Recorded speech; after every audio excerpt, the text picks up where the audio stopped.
Halo teman-teman, selamat datang di Asinkronus Teori Ekonomi Mikro 1. Pada kesempatan kali ini saya akan melanjutkan topik bahasan latihan ke-11 terkait dengan kekuatan pasar, monopoli, dan monopsoni. Kalian juga bisa mendownload latihan ini di Kulon. Untuk yang akan saya bahas ini adalah latihan nomor 3.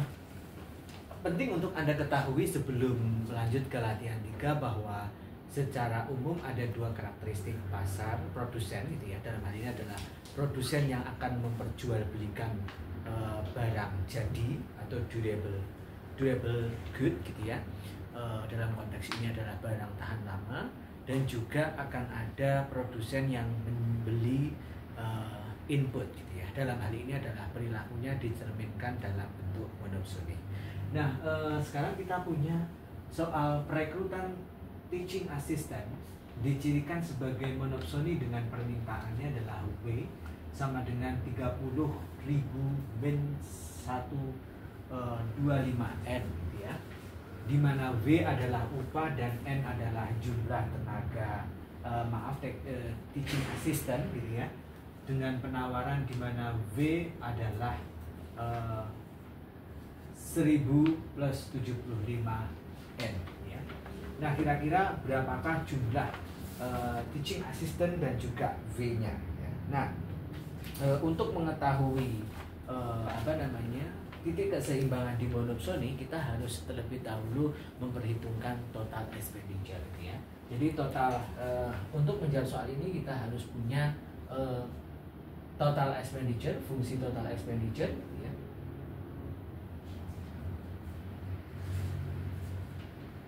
Fungsi total expenditure gitu ya, dan kemudian Anda harus menentukan marginal expenditure-nya ya. Nah, mana total expenditure? Jadi total expenditure ditunjukkan oleh demand ya. Jadi kalau misalnya ini adalah ditunjukkan oleh demand. Nah, berarti sekarang saya punya supply ya, ditunjukkan oleh supply-nya ya. Jadi kita punya supply-nya adalah W sama dengan 1000 plus 75N gitu ya, seperti itu. Nah, berarti kita bisa buat TE-nya adalah W dikali dengan N gitu ya. Nah, W-nya yang mana? W-nya yang ini gitu ya. Nah, nanti kita hitung TE-nya akan sama dengan 1000 plus 75N dikali dengan N, sehingga kita punya total expenditure adalah 1000N ya, plus 75N kuadrat. Nah, sementara marginal expenditures itu adalah tidak lain turunan TE atau tambahan TE akibat perubahan 1N gitu ya. Jadi kita bisa tentukan ME-nya. ME itu adalah DTE per DN gitu ya. Dalam hal ini adalah tidak lain 1000N ya. 1000N turunannya adalah 1000 plus 75N kuadrat turunannya adalah 150. Nah, selanjutnya barulah kita bisa tentukan titik keseimbangannya gitu ya. Jadi kita bisa gambarkan di ruas ini titik keseimbangannya gitu ya. Titik keseimbangan gitu ya. Keseimbangan monopoli gitu ya. Monopsoni yaitu ME sama dengan demand gitu ya. Nah, ME-nya adalah tadi 1000 plus 150N, dan demand-nya adalah yang ini 30.000 gitu ya.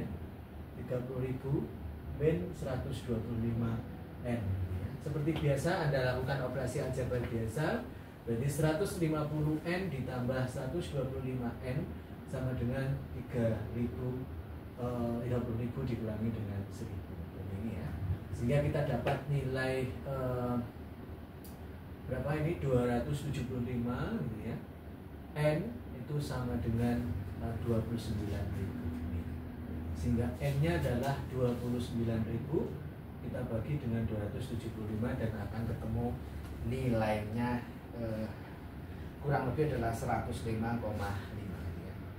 105,5. Nah, barulah langkah berikutnya Anda bisa menentukan kira-kira berapakah besar upah yang akan dibayarkan dan juga berapakah jumlah teaching assistant yang akan dipekerjakan, ya. Berarti kita bisa mensubstitusikannya ke dalam permintaan, gitu ya,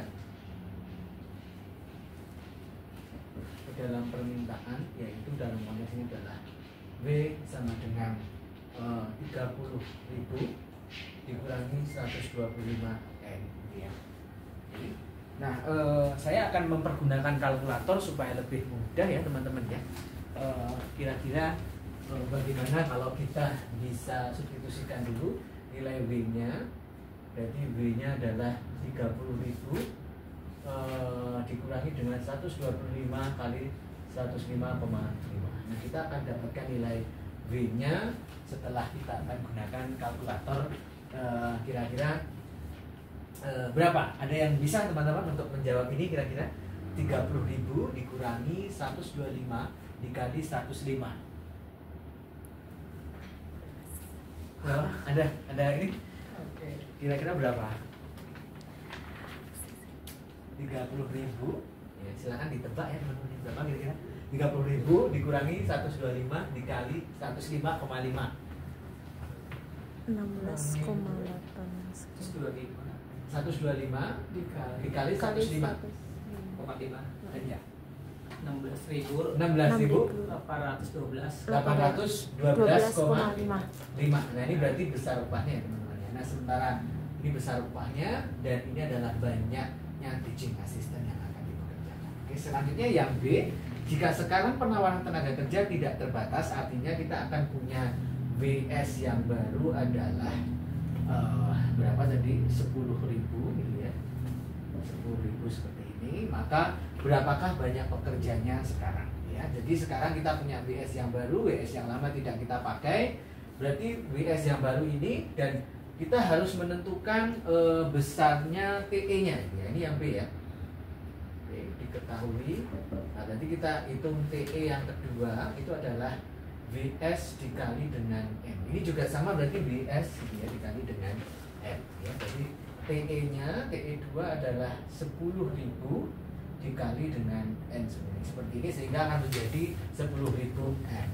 Nah, kita bisa memperhitungkan marginal expenditure-nya untuk yang kedua adalah turunan ini.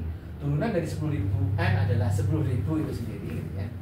Nah, selanjutnya barulah kita bikin keseimbangan monopsoni. Nah, keseimbangan monopsoninya bisa Anda perhitungkan misalnya teman-teman. Nah, keseimbangan monopsoninya adalah tadi ruas kirinya demand itu adalah 30.000 dikurangi 125 N sama dengan 1.000. Nah, 10.000 saya ya, 10.000. Nah, baru kita bisa pindah luaskan 30.000 dikurangi 10.000 sama dengan 125 N. Sehingga kita tinggal punya 20.000 sama dengan 125 N ya. Misalnya kita ingin bagi 25 ya. Ini kita bagi 25 itu 8. Sementara ini kita bagi 25 adalah 5 ya. Nah, sekarang 80 kita bagi dengan 5 itu berarti tinggal 16 ya. 16 kali 5 ya, 16 nolnya tinggal 160. Sehingga kita punya N yang akan dipekerjakan adalah 160 dan jumlahnya akan lebih besar daripada N kalau kita membatasi jumlah teaching assistant yang akan kita tawarkan ya. Kalau misalnya kita menggunakan ini, maka teaching assistant yang mungkin bisa kita rekrut adalah sebesar 105,5. Sementara ketika kita menghilangkan batasan ini, artinya tanpa batas, maka asisten yang bisa kita rekrut adalah sebesar 160 ya. Nah, kira-kira itu teman-teman untuk topik bahasan monopsoni kali ini. Kita akan belajar pada topik yang lain. Sampai jumpa pada kesempatan